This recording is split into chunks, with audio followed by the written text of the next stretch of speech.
presented by Mona Music.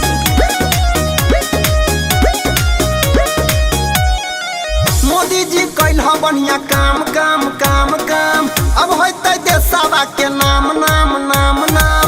Modi ji कैल बढ़िया काम काम काम काम अब होते देशवा के नाम नाम नाम नाम। भरा भरा हम देखबै अब सीन, भरा भरा अब देखबै हम सीन।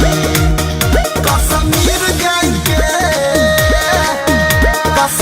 जाइके किनबै हम 2 कट्ठा जमीन, वही जब बेचेंगे झाला मुढ़ी नमकीन। कश्मीर जाइके किनेंगे 2 कट्ठा जमीन, वही जब बेचेंगे झाला मुढ़ी नमकीन।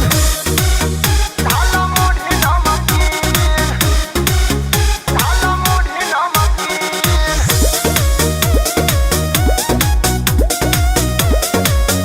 झाला मुढ़ी नमकीन। भले हम 2 रुपया कमैबै, बढ़िया से हम वही जे रहबै हो। संगे में रहतै घर वाली हमर, खुशी के जिंदगी बितैबै हो। झाला मुरही के संगे रखबै भूपा चुप, भैया बिकरी हमार वही जा होतै सुनखू। खेला लगैबै जखने बाइज जैतै 3, खेला लगैबै जखने बाइज जैतै 3। Kashmir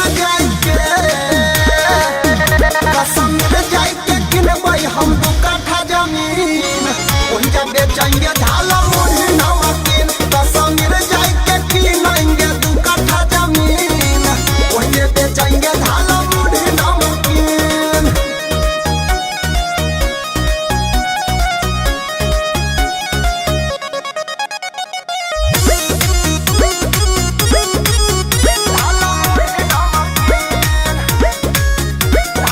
Presented by Mona Music.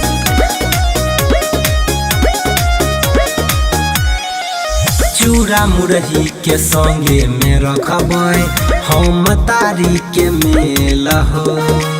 एकरे कहै छै सब कोई भैया, असली बिहारी के खेल हो।